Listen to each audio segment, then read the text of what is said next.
Está diversificando todas las voces. Todas las voces. El arranque. Información en las mañanas de Radio Sónica.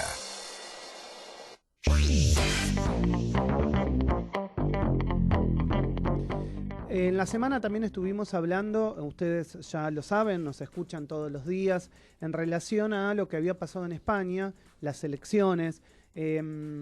También venimos hablando hace un tiempo a esta parte, los procesos separatistas que quieren algunos sectores, entre ellos el de Cataluña. Habíamos hablado de que por primera vez algunos separatistas ingresan con estas últimas elecciones al Congreso español.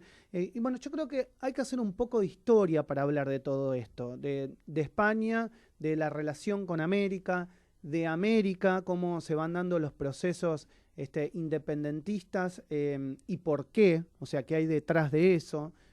Algo que muchas veces en la historia no se cuenta como se debe, porque ya sabemos que la historia la escriben los que ganan, pero sí hay intereses económicos cruzados en parte de la independencia de muchos de nuestros países. Una de las personas que más sabe, yo siempre digo, ¿no? Es historiador, pero que realmente más sabe, te diría, no solo en Argentina, sino en el continente, en su conjunto de estos temas, es Patricio Lons, que muy amablemente nos atiende en la mañana de hoy. Patricio, ¿cómo andas tanto tiempo? Maximiliano Lecky y equipo te saludan. Hola Maxi, qué gusto nuevamente charlar contigo. Bueno, gracias. Si me quiero, ¿es Maxi en el teléfono? Bueno, sí, claro. Bueno, ya.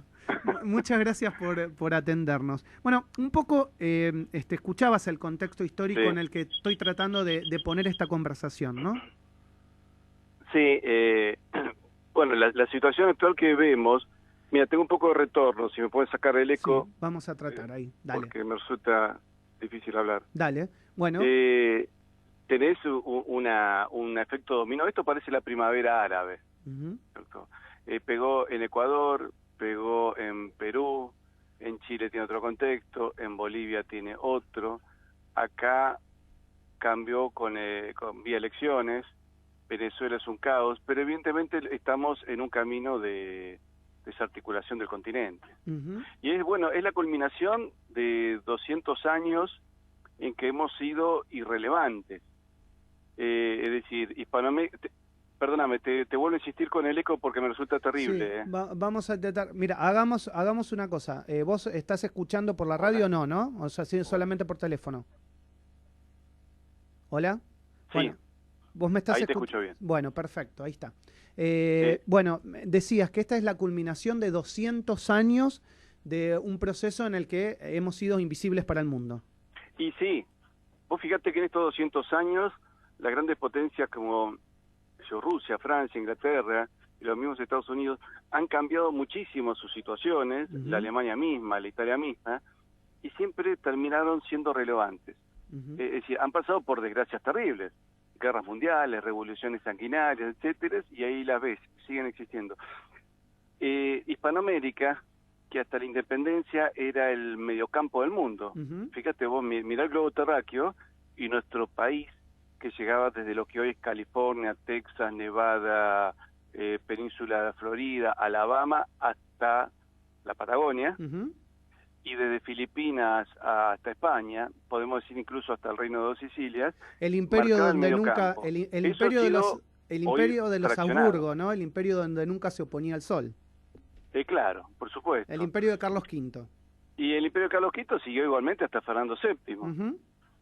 Entonces, ese mundo tan fuerte, donde el nivel de vida es superior al resto de Europa, bueno, eso se fue desgajando, nos convirtieron en 20 monedas distintas, en 20 banderas, y hoy nos han llevado a y que además provocó todo un siglo XIX de guerras civiles y un siglo XX de descontentos sociales y de enfrentamientos muy fuertes.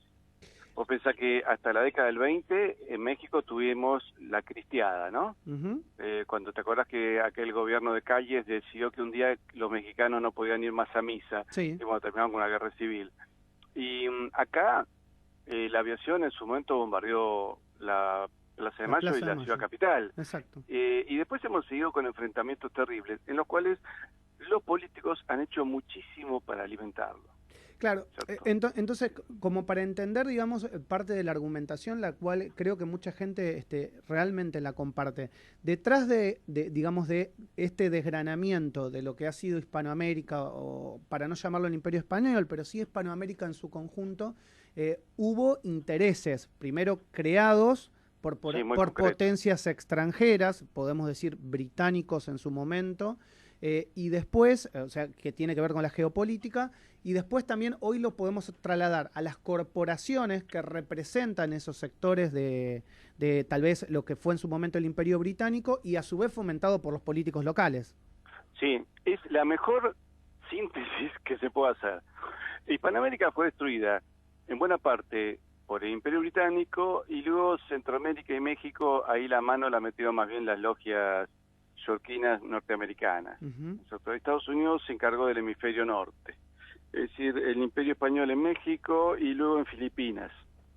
Ya en 1898 Filipinas, Cuba, Puerto Rico también fue el último desgaje que se le hizo al Imperio Español.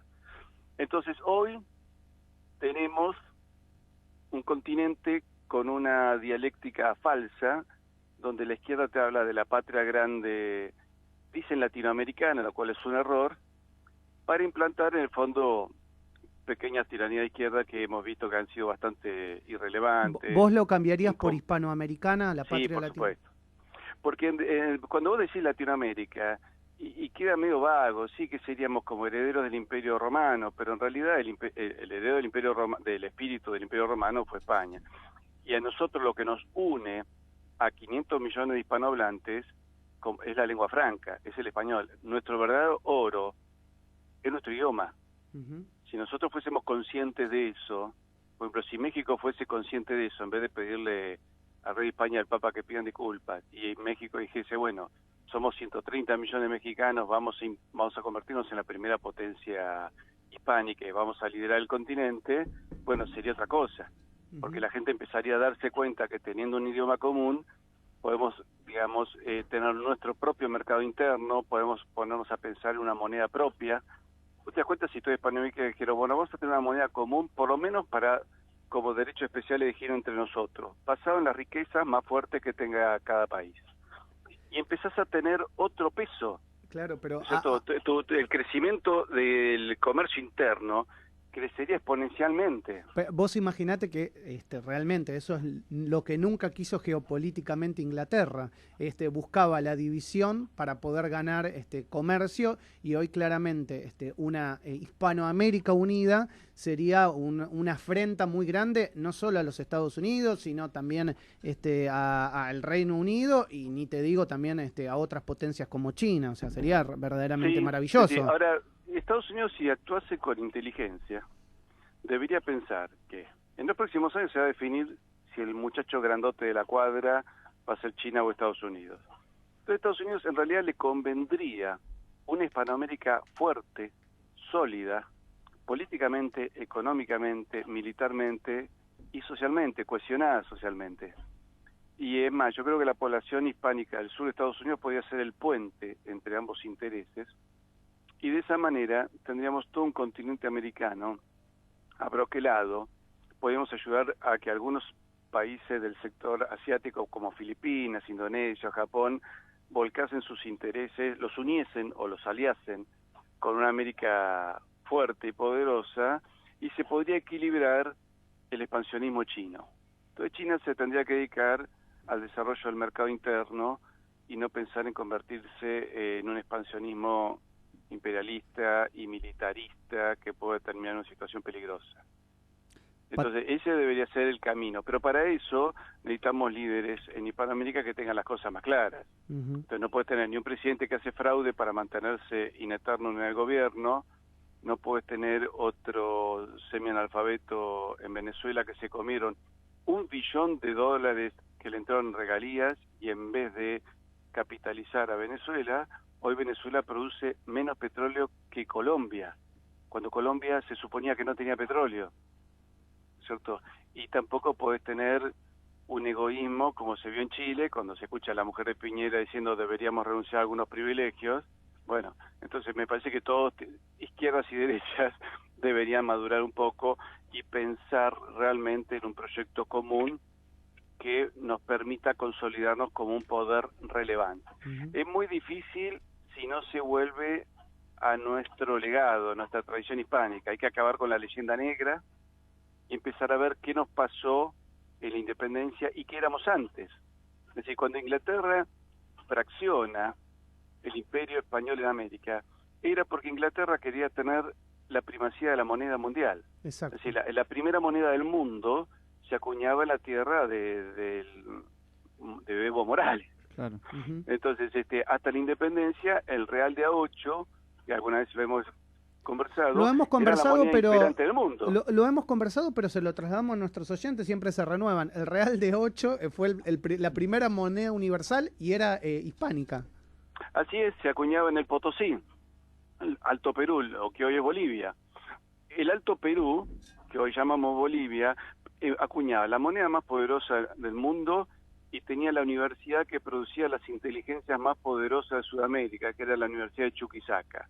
Ahora decime, ¿dónde quedó todo ese glorioso pasado altoperuano en la Bolivia actual, enfrentada, donde tenés un gobernante que quiso volver a prácticas precolombinas, lo cual significó que algunas tribus volvieron a prácticas incestuosas, por ejemplo? ¿Cierto? El padre Olivera Rabasi contaba que dio una conferencia en Cochabamba y ahí le contaban los mismos bolivianos que por el tema del indigenismo hay una serie de tribus que volvieron a prácticas incestuosas donde una jovencita, antes de casarse, tenía que perder la virginidad con su propio padre.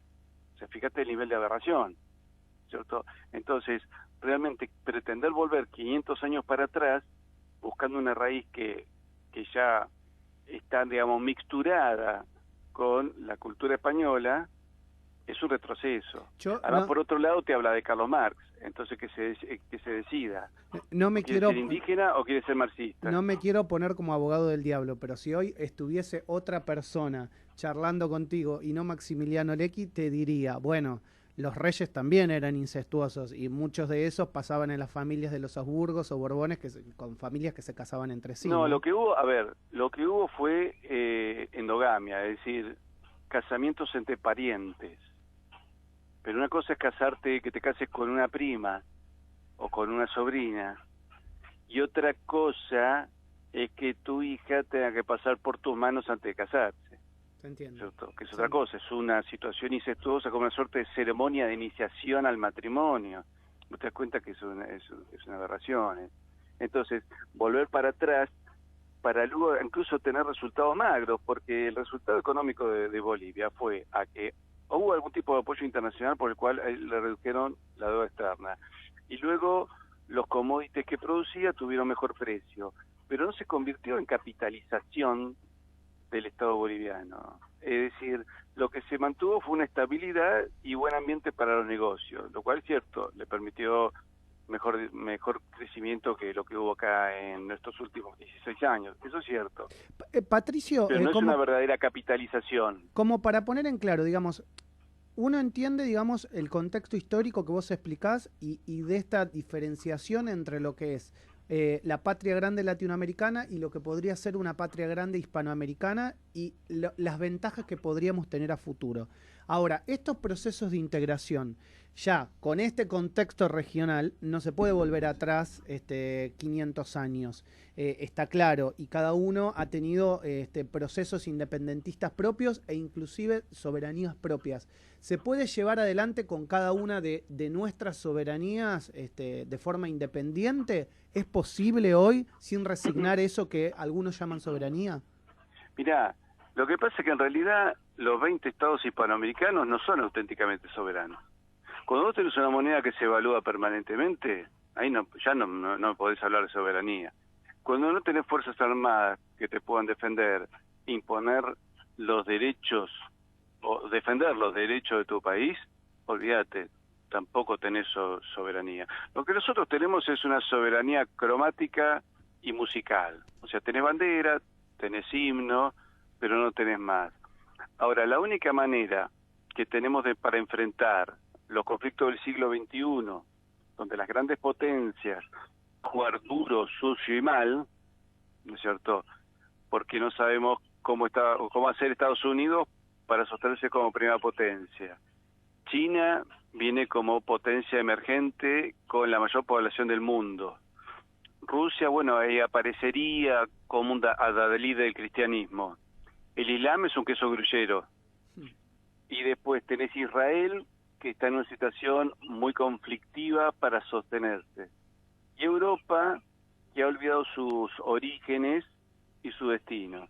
Entonces, en esa circunstancia, Hispanoamérica aparentemente va a ser el pato de la boda, ¿cierto? Vos tenés hoy las posibilidades de sostener la soberanía en la Patagonia, son casi nulas. Tenés una base china en la Patagonia, tenés 2 bases inglesas en la Patagonia, en Malvinas y en Georgia. Tenés control hasta de nuestra inteligencia, de nuestras fuerzas armadas, de nuestro sistema financiero. La minería está en manos británicas. Acuérdate que el Barclays Bank tiene una oficina del Banco Central, sí. ¿Cierto? Entonces, no tenés fuerzas armadas, y entonces en este momento ves que hay una alianza entre Inglaterra y China para que el yuan chino pueda ingresar al mercado mundial.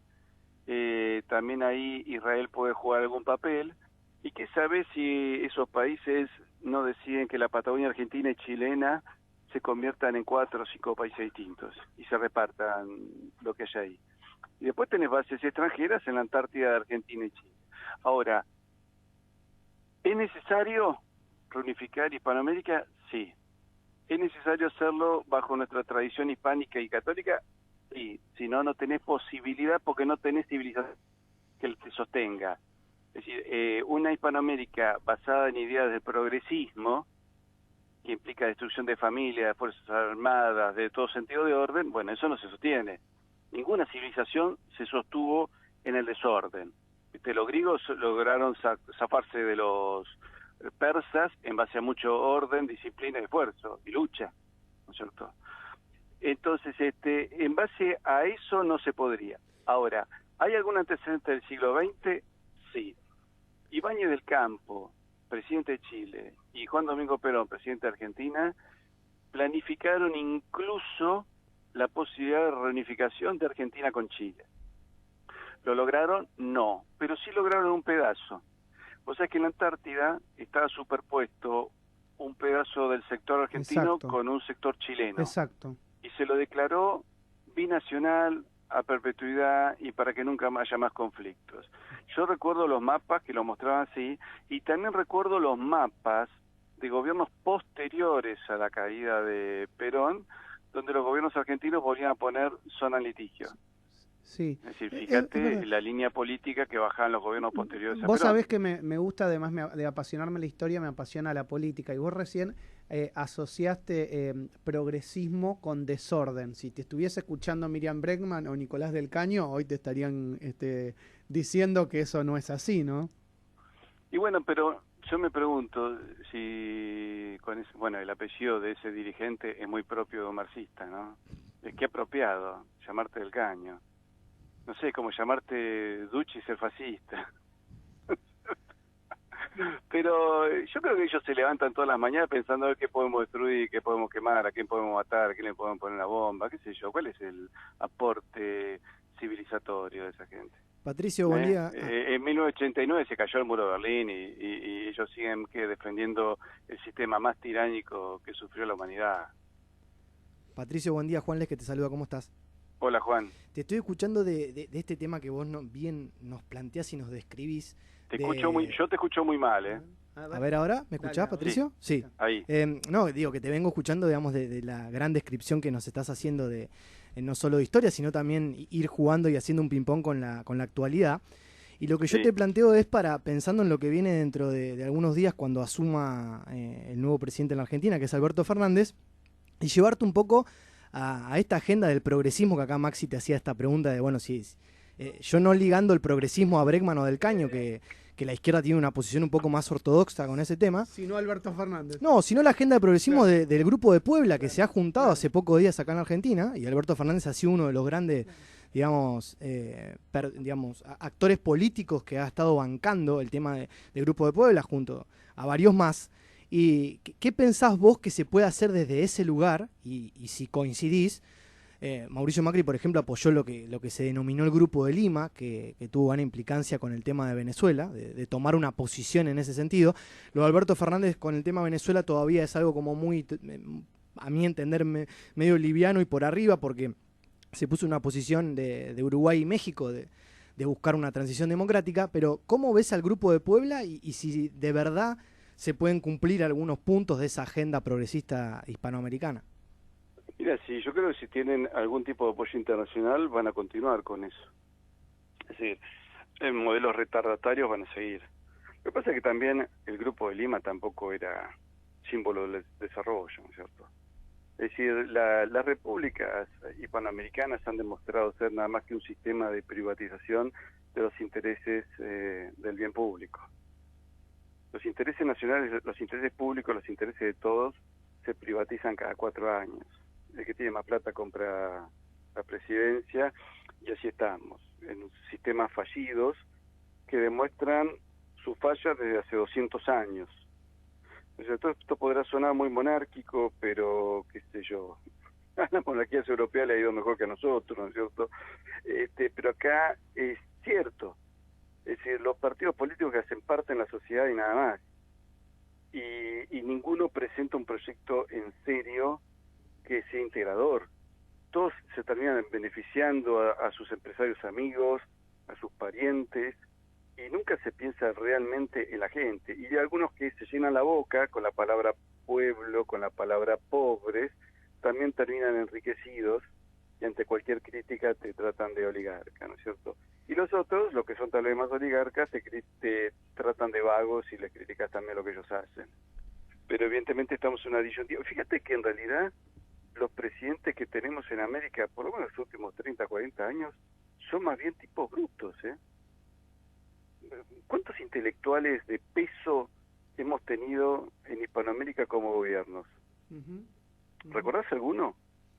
Bueno, que digas, pucha, este es Sócrates redivivo. Te diría que Cristina Kirchner era un intelectual. ¿Quién, perdón? Cristina Kirchner. Cristina, te escucho muy Cristina mal. Kirchner. Yo no creo que sea un intelectual. ¿Te parece que es un intelectual? Igual el secreto, a veces digo, el secreto, Patricio, tal vez no es la intelectualidad per se, digamos, decir, bueno, si sos intelectual vas a tener una buena gestión, sino creo que la política ha dado grandes pruebas en estos 4 años que a veces con administrar una empresa o administrar recursos de alguna familia no se llega al éxito político, por así decirlo, por supuesto que no, en 4 años. Pero a ver, cuando digo que son brutos, yo no digo que tengan que ser autores de varios libros. No, sí, pero tiene que ser, digamos, un gobernante. Tiene que ser un hombre que haya leído mínimamente a los pensadores griegos de la política, tiene que tener un sentido de cuál es la civilización que debe defender. Perdón, entonces, Patricio. si no se tiene clara cuál es la civilización a la que vos perteneces, no podés defender. Esto es como el cuento de Alicia en el País de la Maravilla. Si no sabes dónde querés ir, cualquier camino te lleva. Perdón, Patricio, Y a nuestros políticos cualquier taxi, cualquier colectivo lo lleva. Sí. Augusto Nisgay te saludo, Patricio, buen día. Hola, Augusto. Te consulto, en relación a esto que digo, está bueno pensarlo como, a ver, tener estadistas que sean pensadores, si se quiere, que sean pensantes. Digo también, Mauricio Macri es ingeniero, si se quiere, es una profesión dura, que uno dice, bueno, la ingeniería realmente te demanda un cierto cacho de cerebro, por así decirlo, y quizás lo que se vio de Mauricio Macri no fue alguien como tan avispado por ahí, digo, no como que no es condición sine qua non tampoco. No, pero a ver, hemos tenido ingenieros, abogados, de los cuales de ninguno se sabe cuáles son sus verdaderas obras profesionales. Yo no sé qué obra hizo Macri, no sé si cuando estaría en Sebel tal vez habrá participado en algún diseño, no tengo ni idea.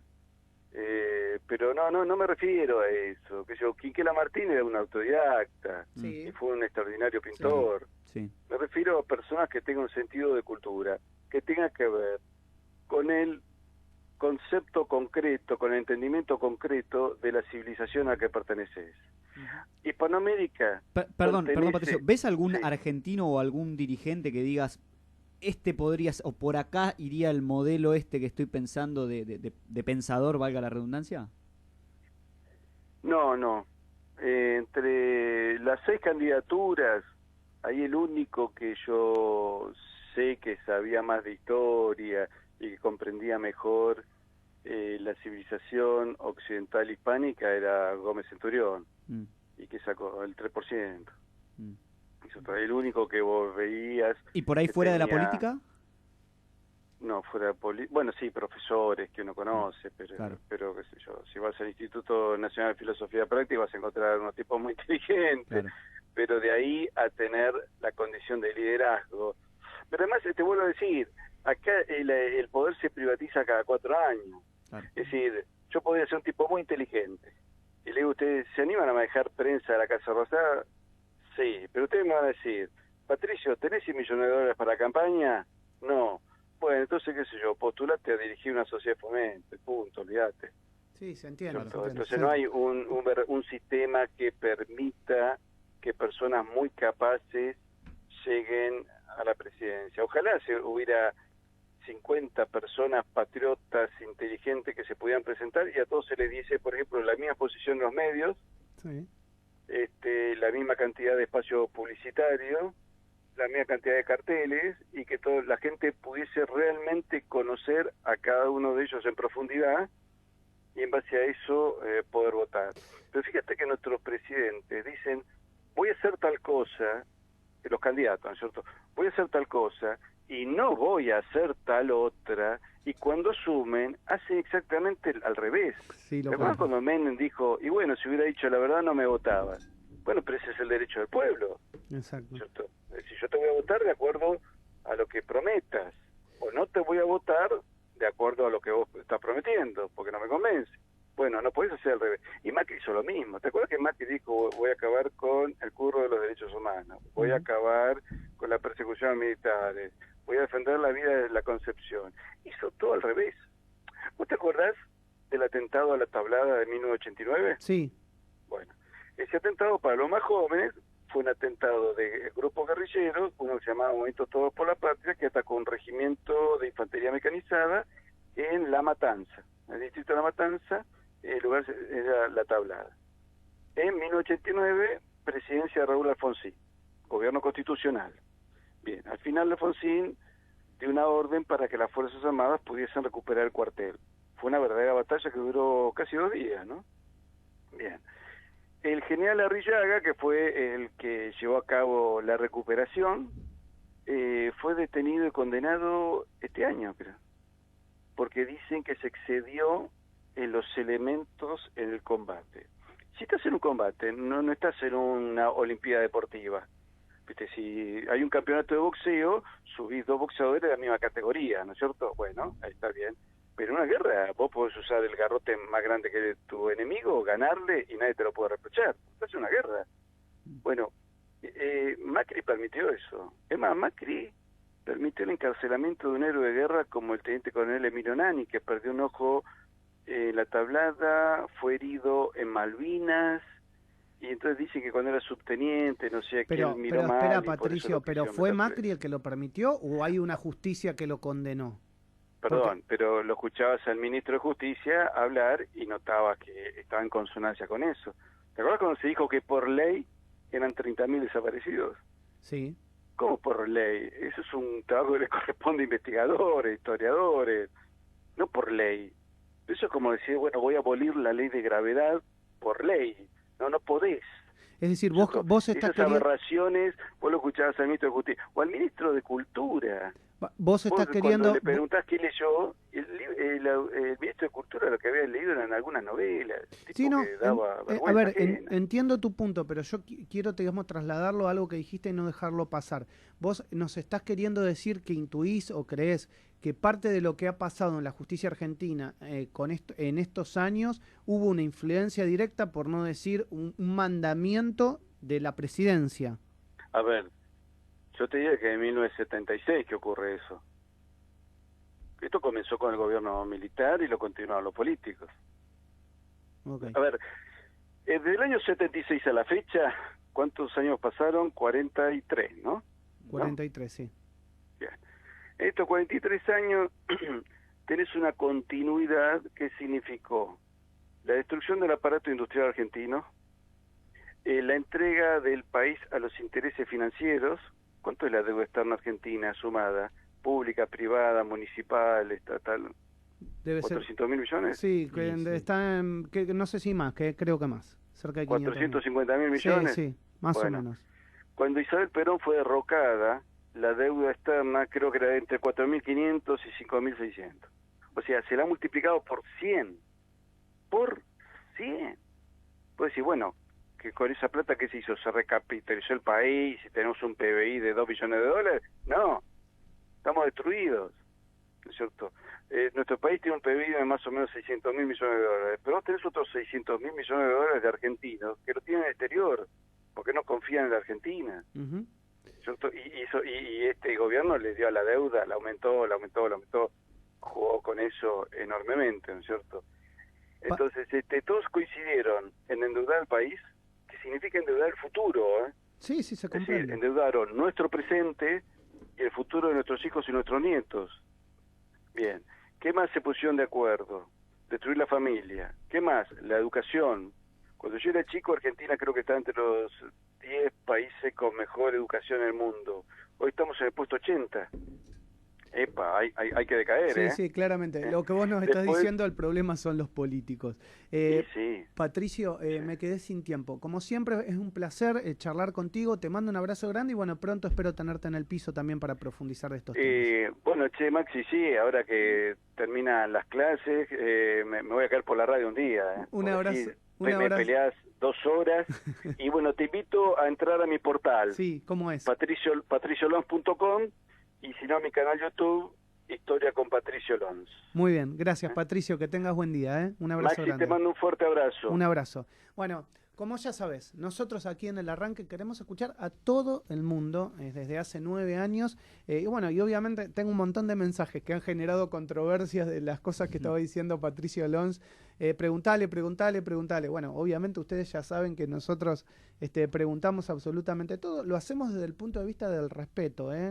Te habrás dado cuenta que uno a veces puede compartir o no puede compartir cierta apreciación, pero creo que es parte de la democracia. ¿Cuánta gente hay que piensa distinto a Augusto, distinto a Juan, distinto a Camilo? Sí, y cuánta gente hay que piensa igual que Patricio también, ¿no? Y distinto a nosotros. Hay veces que no da el tiempo del programa. Pero yo creo que este es el valor en el cual yo me siento tan orgulloso de este programa. Que el que está del otro lado no escucha siempre lo mismo. Escucha cosas distintas. Y por eso me llegan los mensajes cuando por ahí quieren escuchar otra cosa. Y bueno, Patricio te lo acabo de decir cuando te presentaba la nota, es un historiador de los más reconocidos de Argentina, tiene muchos años en la investigación, y te puede mirar lo que estaba diciendo, cuántas veces hemos hablado en este programa de la gran patria latinoamericana, y él te habla no patria latinoamericana, sino patria hispanoamericana. Te habló de por qué México no toma la voz y la posta cantante en relación a tener, no sé si decirte, la preponderancia o la supremacía para llevar adelante un proceso integratorio en Hispanoamérica. Después puedes debatir a lo mejor cosas de las que dijo, si te convienen o no te convienen, te gustan o no te gustan, como las bases cristianas llevadas adelante en esa, digamos, en esa nueva forma de tal vez de integración. Pero bueno, también de esto se está discutiendo hoy en Europa. Es decir, que Europa ha perdido sus bases cristianas y se le reclama muchísimo al Vaticano la pérdida de ese poder en la integración y la pérdida de identidad de la Europa cristiana. Hoy, digamos, se le cae muchísimo en Europa por este tema. Entonces, son los temas que se hablan en el mundo y que por ahí, con los problemas argentinos que tenemos de la cotidianidad, no nos atrevemos a pensar y a reflexionar, ¿no? Vías de comunicación. 11 22 62 73